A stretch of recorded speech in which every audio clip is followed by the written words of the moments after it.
Deacon DeCook, thanks for sitting down with me to chat on this missionary moment, and thanks for joining us, everybody from home. Well, where to start? It's a little bit funny because our parents, there we go.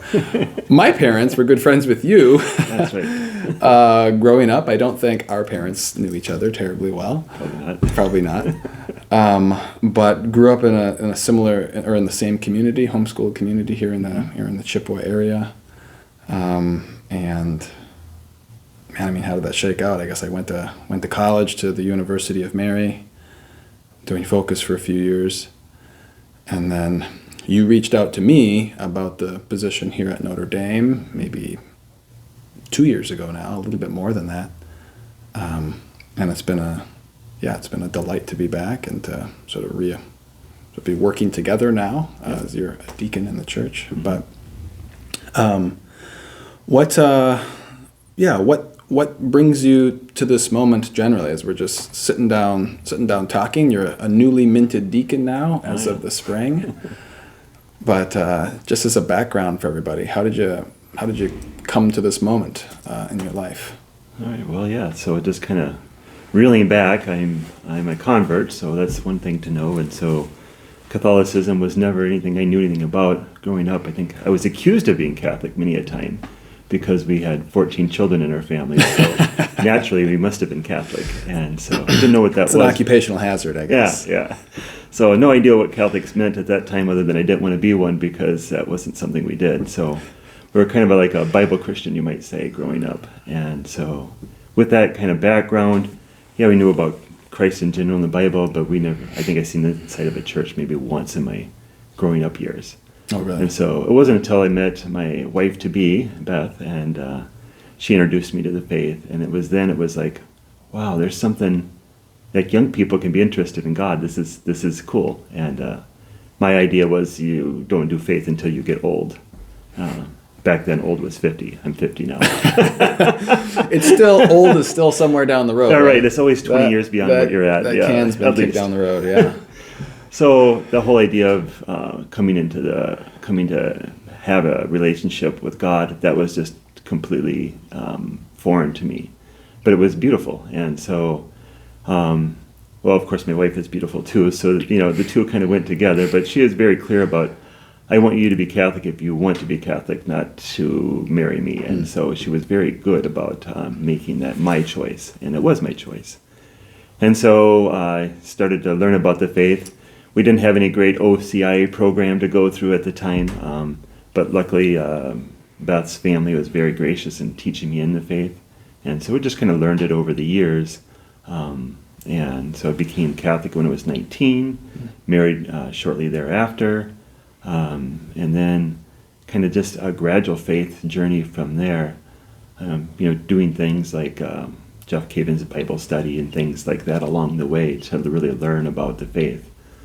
And then it was decades ago now when we first heard about the diaconate, and not even knowing what the diaconate was, because again, I don't have a lot of church speak in my early years because I didn't even go through that process. So it was when Deacon Arnold was here with Father Yezheski, which a couple pastors ago, that really started to think more and more about it, and really wanted to grow in my faith more. And back at that time also was adoration. We've been doing adoration for a long time with your dad, helping get that set up and going here. 17 years, 17 plus. I will go with your number. I don't know. Yeah. It's been a long time. Yeah.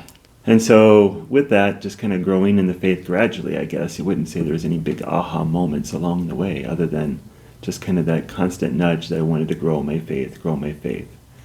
And it wasn't until, I don't know, maybe 10 years ago, maybe even longer than that, this nudge at the diaconate, but I was just too busy with family life, having 11 kids of my own. Just life was too busy. And, the Lord kind of give us a little break of having kids, you might say. We had several miscarriages between our first 9 and our last 2.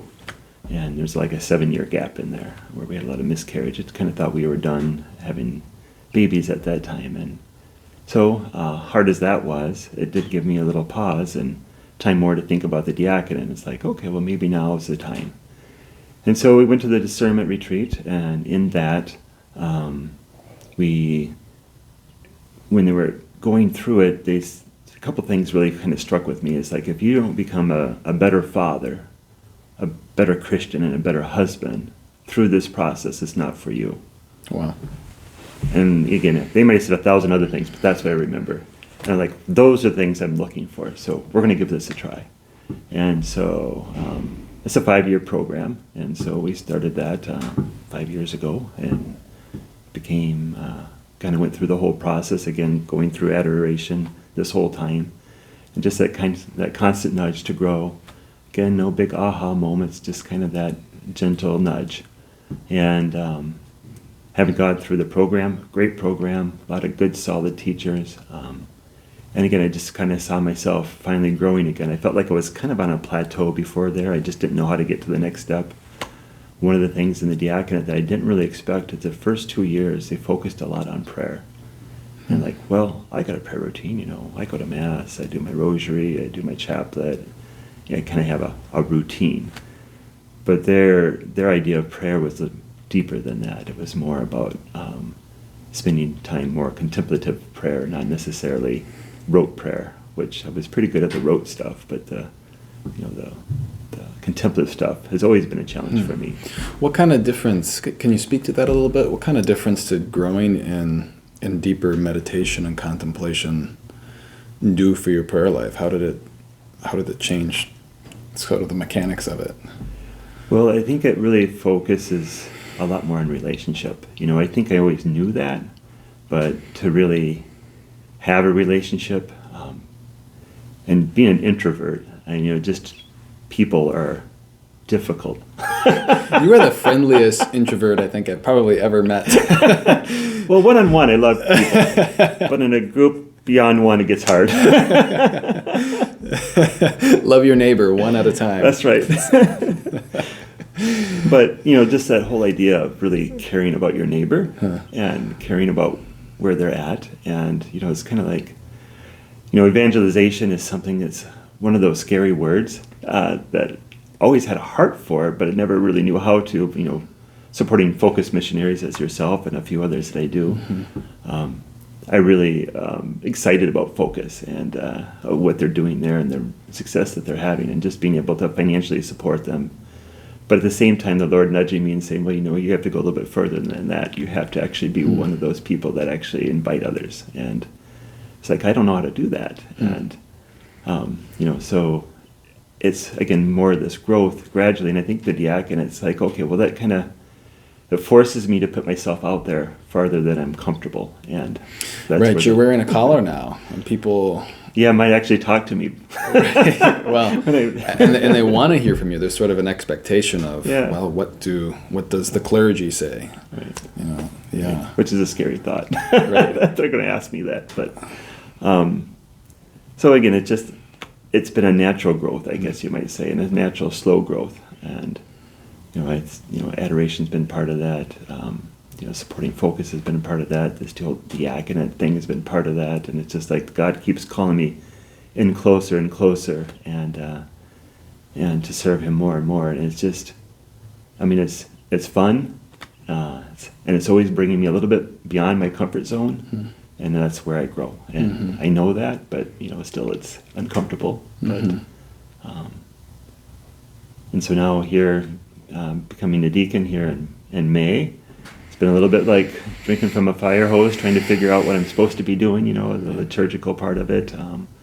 Finally getting comfortable with that I can now actually start to hear the words again of that are at Mass, and instead of thinking, where am I supposed to be, what am I supposed to do next? And right.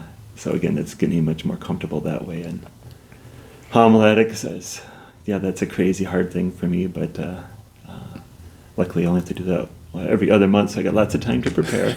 A lot of prayer goes into it. So, right. Yeah, but I'm learning a lot. You mentioned a couple times along the way where the Lord was calling you sort of gradually, and maybe providing you in a, almost like what you described. It made me think of like an organic way to grow. The image that sort of came to mind was a tree. some converts have sort of like a almost like a shocking transplant moment. All of a sudden they're in the Lord's garden, and it's just like shockingly, some key signal moments along the way of like, wow, and that's wonderful, and that's glorious, and God is glorified in that. But for you and more of a organic and gradual growth, you mentioned adoration a couple times. What kind of factor did that play? What was adoration like for you? Yeah, I mean, going to adoration and being there, I think I've come to learn that just being in the presence, and I think a lot of people feel like when you go to adoration, or even when you go to Mass, like, I have to have this moment where I feel this presence, or I feel, I have this emotional sensation of some sort. And while that's happened occasionally, that's rare for me. But what I've come to realize, just being there and being in his presence changes me, whether I feel it or not. And that's kind of learned that in spiritual direction, and it's been a great consolation to me, because it's like, I think people think they have to feel something every time they're in. And again, while emotion's a big part of our life, it's not about seeking the emotion, it's about seeking God. And yeah, I can go to adoration, I can be distracted for a long time when I'm there. Sometimes I feel like, Lord, did I pray at all? I started there and intended to, and then I got distracted, and it's like, oh my goodness, the last 10 minutes I've been thinking about work. What am I doing that for? And while at times that might be a good thing to think about, how God is relation to work, but sometimes it's just nonsense. And so you come back, and it's like, that's okay. It's learning to come back to God. And how did you do that? Because in people that I've talked to, and I think we've probably experienced this too, who hasn't, and trying to pray, of a sense of feeling discouraged, and or I can't hear God talking to me because like I just can't stop being distracted. So what have you found a couple things helpful in terms of when trying to have daily mental prayer, which happens really, par excellence in adoration in his presence? What have you found helpful for clearing your mind and your heart? For me, it takes a lot of time. And so, like adoration, I just try to refocus on looking at him in the monstrance. That's one thing that helps me to refocus. Certainly, if I just can't seem to get there, opening the Bible and reading some scripture can be very helpful. And try as I may, at times it's still I just got a very busy mind. I got a lot going on, as everybody does, and and also sometimes allowing those distractions to become my prayer. So sometimes they're not really a distraction. You think they're a distraction, but at times, it's like you might be thinking about, like I said, I'm thinking about work, and it's like, well, invite God into that, and why am I distracted, or why am I so anxious about something? Bring God into that, and let him work on it. And again, sometimes it's you might get a wonderful aha moment, or sometimes it might just be those little realizations that you might not even realize it's God speaking. So again, just encourage people not to get discouraged by not having those big aha moments from one to the next, and let them grow on you gradually. Yeah, I appreciate you saying that. It's so common, isn't it, that it seems that there's a lot of pious people, a lot of good people who really love the Lord, who, again, when it comes to daily mental prayer, like they can do the things, they can go to Mass or even go to confession, but when it comes to setting aside 15, 20 minutes, a half an hour to pray, it's like a zone. It's like a bad neighborhood almost. You don't want to go in there alone because you're going to get lost in there. And there's almost like I don't know what we could call it. Maybe like almost like an attitude of Gnosticism, but like pitting our human experience as sort of separate and trying to separate that and categorize that away from our spiritual experience of prayer.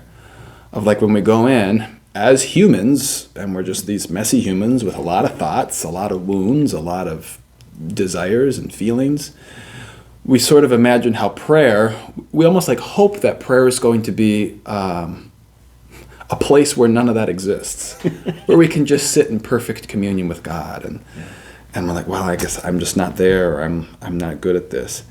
And that's precisely what we're not supposed to do, because prayer is bringing ourselves to the Lord as we truly are, not trying to craft and design and categorize just certain areas of our lives and our hearts and bringing those to God.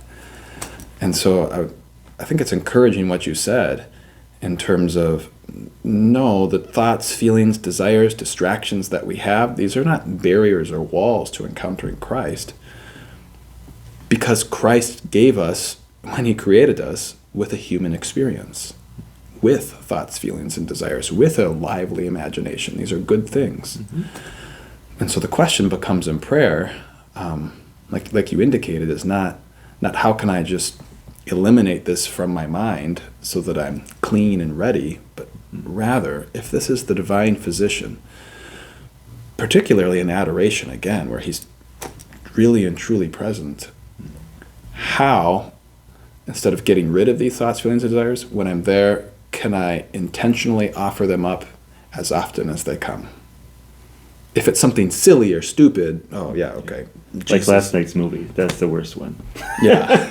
Get out of my Right, head. I know. It is tough to watch movies at night. You just wake shouldn't up. do that anyhow. I know. It's like, if you're not going to watch them at night, when are you going to watch them? And then it's like, no, maybe we just shouldn't watch them. Sometimes. But yeah, so certainly there's the things of, well, Jesus, I just give you that thought. I don't think that's going anywhere. Yeah, let's try something else. Right. But when a thought returns to say, Lord, I just give you this thought or desire or anxiety about my wife or my job or this person in this relationship, and as often as it comes, to almost get, this is the training of the soul, the tilling of the soul, to get into a rhythmic kind of habit of relationship where there's true dialogue, and not this forced, I'm going to focus and have this experience of clarity. Mm-hmm. God doesn't annihilate our human nature when we come to him in prayer. Sometimes I wish you would. Right, sometimes we do. And I guess we maybe have that in heaven. That's right. But, so what would you say to somebody who's maybe thought of Eucharistic adoration, or maybe getting a holy hour, or maybe even had one, or has tried adoration but is not sure what to do, or where to start, or what that should look like? Well, it's kind of like the second best thing next to Mass in my mind. Mass is beautiful. I mean, for a lot of good reasons, but adoration's different. There's nothing preset that's going on. You're just going there, and the Lord's there, and you're there, and that's enough by itself. But, people feel like they got to get something, or they have to do something, and we're always about doing, and you're sitting there for a whole hour, and you don't have to do anything. You just have to be there. A lot of people might pray the rosary, or they might read scripture, or they might do whatever their prayer routine that they're normally used to doing. But I would even caution about not doing too much rote type of prayer, because you need time for the Spirit to speak, and just being quiet. And that's what you were getting at in terms of diaconate formation, that you were learning sort of that second half of prayer of actually receiving and listening. Yeah, listening. And even though he's always speaking, I'm not always listening, but he's always speaking. And so you don't always maybe hear, but again, he is there changing you, and you giving your time to him, that's enough. And you might not realize it, what's changing in you. And again, when you have a weekly adoration hour, you're there for 1 hour a week. And it changes you so gradually that you may not notice it until you look back. And that's always been my spiritual barometer, you might say. I got to look back and say, okay, where was I a year ago, or where was I a month ago, and am I growing? And it's like, yeah, I can see the growth, but I can't perceive it as I'm going all the time. I mean, once in a while you'll get a little boost here and there, but a lot of times you can't perceive it until you look back. And adoration is much like that for me. Wow. And just spend the time. It's only an hour. I mean, if you're up in the area, maybe you're coming to Mass, you could tack it on before or after Mass. Or if you're just in the area, try to find a time that you can just add that hour to your day. And we've got a lot of great committed adorers, but we really like to have more. We're close. I mean, we've always been on. Were we ever 24/7 here? We are very close. We've reeled it back a bit because we've had some losses, especially during that COVID time. We had some losses, and just a lot of elderly people really enjoy it, and they've passed on, and so again, we have fewer now than we've had before, but we still are got a pretty robust group. As I think a lot of people say, well, I can't commit to the same hour every week because I got this going on and I have this going on, every 3 months. And it's like, the idea is if we can get 2 adorers for every hour, you have what you call a prayer partner. And you can kind of develop a little bit of relationship with them as well. You get to see them and that you're spending that time with them, with Jesus. And, if you can't make it and they're there, it's fine. You just kind of communicate with them. And if neither one of you can make it, there's a list of subs. And so again, I think people's first and foremost reason they don't think they can do it is because they can't do it every week. Well, you can probably do it every week. And even if you can't because you got something going on, yeah. There are ways to fill that in. So there's no... I mean, adoration is just so good, right? Because that's... Pope Benedict XVI talked about this later in his papacy. He talked about adoration and what the word really means. I don't know if you know this, but the adoration, ad just means to, and adoration means mouth. And so adoration, literally the translation of that is, and the implication is, this is mouth to mouth. Is actually what adoration means. A little resuscitation going on. Yeah. Right. I guess you can think about mouth to mouth a couple different ways here. The Lord is resuscitating us maybe more than anything else. Yeah, probably so. Yeah. But that's just right, isn't it? That's good. And what a powerful and almost like startling word to use, because it is so intimate. This is communion. This is heart speaking to heart. And people, so many good Catholics desire to grow in prayer and divine intimacy and have a real sense of like, I want to be able to do this. My best self would be doing this and would be freer and happier and more joyful if I was. But they might not have entered into the world of adoration yet. And so praying at home, I mean, that's wonderful, and we need to do that with our families, etc. But adoration is just the place where this happens, again, at its finest. At its finest. Relational prayer, adoration with the second person of the Trinity present right there. And how can that not change everything, even if gradually? So a little invitation to people who are listening at home, if you're a person who's been involved with it for a long time, thanks so much.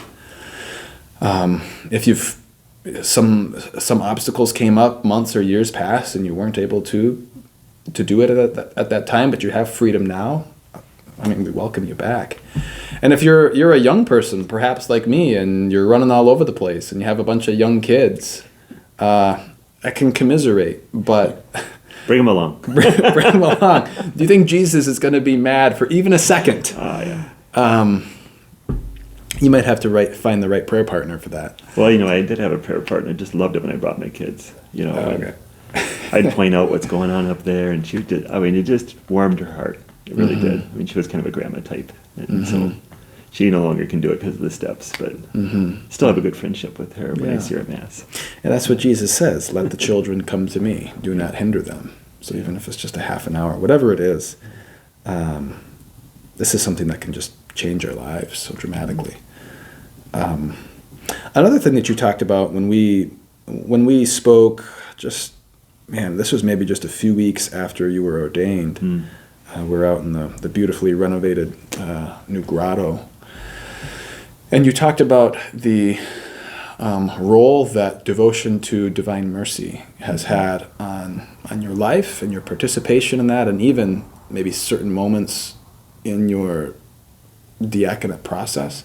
Could you speak a little bit to that and just, divine mercy and what that devotion is or what it's meant to you? Yeah, I first learned about divine mercy, and we went through St. Faustina's diary in a prayer group that we had with some of the same circle of actually, I believe your parents were in that as well. And learning about divine mercy and this whole thing of mercy. And, I was reflecting on this earlier about, it seems like social media and this whole realm of, I guess, just media in general, seems to focus on justice. And kind of out of place justice almost, like, this guy did this wrong and I'm going to bury him, and this guy said this wrong and I'm going to bury him, and just kind of this nasty stuff that goes on in social media where they just, oh, it's justice, justice, justice, and this guy should have never done that, and just kind of pointing out everybody's faults. And I think about mercy, and it's like, justice needs to be always tempered by mercy. That's one of God's greatest attributes. And if it weren't for mercy, none of us would be here in the church. I think about, my life growing up and where I was at, and how it was God's mercy that brought me to the church. And His mercy sustains me. And again, when I mess up, and I go to His mercy. And reconciliation, confession, it's all about mercy. And it's a message that I think it's grounded in the society and secular society, is the mercy of God. And how He just truly desires to bring us back to Himself. And, He came incarnate as a person. And that presence of being here with us, that is just the pinnacle of mercy, of Him wanting us so badly that He pours out His mercy to bring us back. And so at different points in my life, I guess I've come to that. Even during ordination, it's just a little experience during ordination, and you're there, you're hearing the prayers, you know that ordination is going to happen. It's imminent, you're right there. And then you just hear this little voice in the back of your head, I should just hightail it and run out of here. And it's just like, all right, where is that coming from? And just calling on the Lord's mercy. And I'm standing there and I'm looking across the altar, and there's this picture of divine mercy with Jesus. And if you've seen it, it's got Jesus with his hand raised. He's kind of half behind the pillar, and he's got his hand raised, and I'm just it's kind of peeking out at me, and I'm just like, oh Lord, that's funny. And you didn't run. I didn't run. No, I was calmed at that moment. But again, it was just one of those funny moments where the Lord just pops in there. And it's I don't know why that image was where it was at, but it was there for me. So that was, again, a beautiful thing. So again, why I say most of my stuff is gradual. Once in a while, I get a little shot in the arm, and that was one of those. So yeah, divine mercy is just. I just wish people knew more about it, because I think a lot of people just don't feel like they can be forgiven, or they're too bad, or. So much shame. Shame, yeah, the shame. I'm not good enough to come back to the church. Or... Right. Well, and then I think, again, social media is all about shaming, and a lot of that goes on, and so, and when you really immerse yourself in that mercy, then trust becomes possible. you can start trusting the Lord when you know about His mercy, and Wow. they go together. Right. Yeah, that's the phrase in the bottom of the Divine Mercy images, right? Is Jesus, I trust in you. Just love that one. And it's so simple, but that's the antidote to our shame, to our isolation, to our closed offness that prevents us from returning to Him as His prodigal children. And I mean, we can't overemphasize divine mercy enough, can we? I mean, Jesus said to Saint Faustina, "One drop of my mercy could save the whole world of all of its sin." Think for a moment of the whole world and all of the sin that has ever been committed. And now Jesus says, yeah, one drop of my mercy, done, healed. And then he goes on to say, I have an ocean of mercy waiting for all who choose to call upon it. Is there an image, can we imagine anything more powerful in terms of God's love and His thirst and desire for us? I don't know that we can. And so, yeah, intentionally calling upon that. And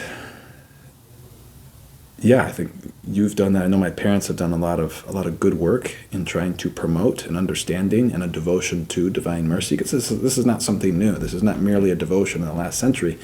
This is who God is. God is divine mercy. Mercy is love in action. Love in action is Jesus coming down to meet us and to save us, like you said in the Incarnation. And divine mercy, as we understand it today, is a clarifying and a devotion or an adherence to that reality of God's love for us. And the chaplet of divine mercy, by the way, is so closely linked to the Mass. I don't remember when I realized this, but just how each chaplet starts, Eternal Father, I offer you the body, blood, soul, and divinity of your dearly beloved Son. When does that offering happen? In the Mass, through Him, with Him, and in Him. And so this chaplet is intrinsically, and it has an inward link to the power of the Mass, therefore giving the chaplet, rightly disposed, sort of an infinitude of grace. And so to be able to pray that again, then in the hour of mercy, all of these things, it's just so good to be Catholic. All these things just line up. And it's like too good to be true. And it turns out that the thing that seems too good to be true is actually the most true. Yeah. Now, you got me all fired up talking about divine mercy and stuff. But so now, a few months into this new role of ministry and deaconing, what does deacon mean, by the way? It's kind of an interesting word. It's all about service, and again, I'm not a wordsmith like you are, and so I forget about all these Latin words and what they mean. I just make it up on the fly and hope that It sounds good as long as you. Yeah, exactly. But it is about service, and primarily about service, and certainly there's tons of ways so you can serve the church, and I guess in a lot of ways I've already was serving the church, right? I've involved in church things, and now as a deacon, still serving the church in many of the same ways, but with a different role yet. And so I'm not entirely sure, how that is perceived by others. But there's a change. There's a change by ordination, but then there's a change in me as well. That again, still gradual, still making that change.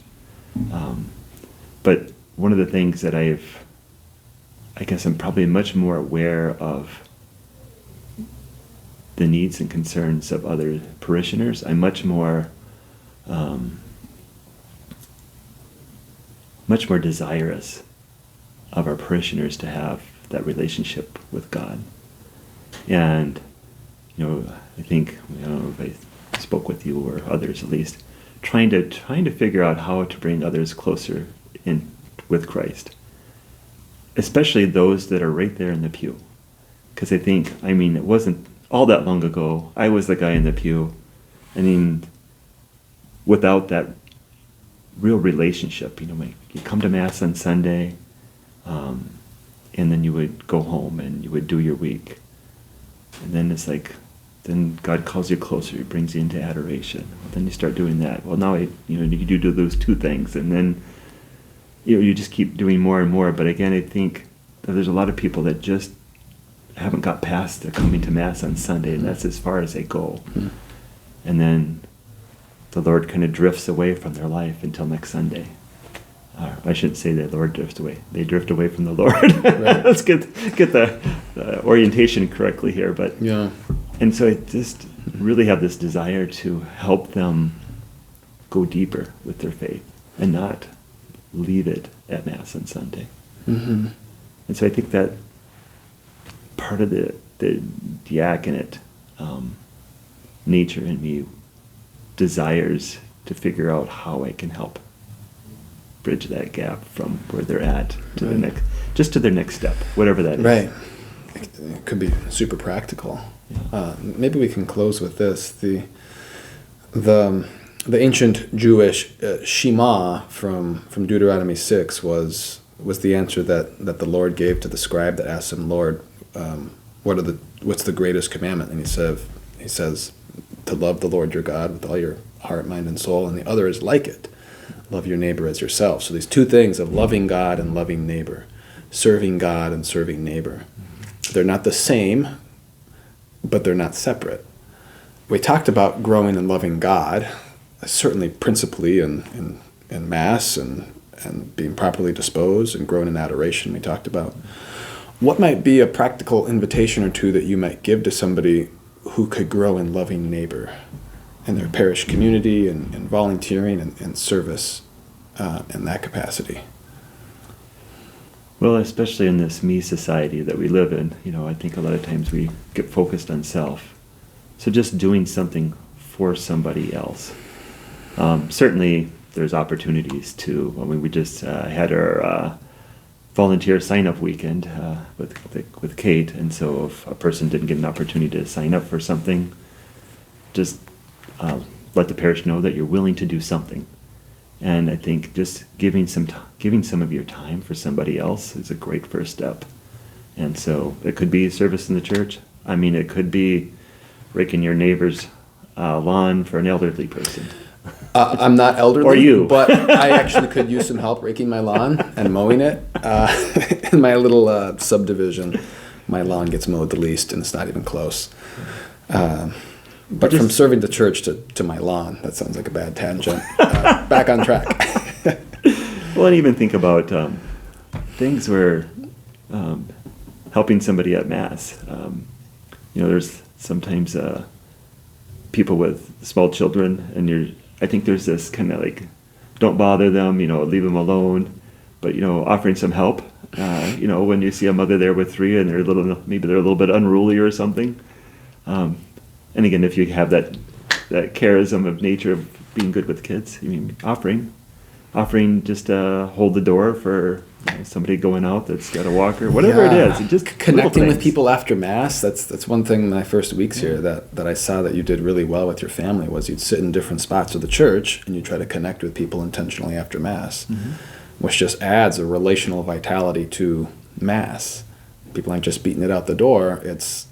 I've just encountered God in Holy Communion in the Mass, and I've encountered it with my neighbor who's sitting right next to me. Mm-hmm. And how can I fragment Jesus and the one who he's also in communion with over here? Jesus is in our neighbor in a real way too. And like you said, there's no shortage, everybody, in ways to be involved in the parish and to help out and to volunteer. And it makes a world of difference to the life of the parish. And so thanks for that, Deacon, and thanks for your time and sitting down and sharing a bit of your testimony and story and the power of adoration and so forth. And thank you to everybody watching at home and joining us for this missionary moment. Try to go and have some missionary moments of your own. Until next time.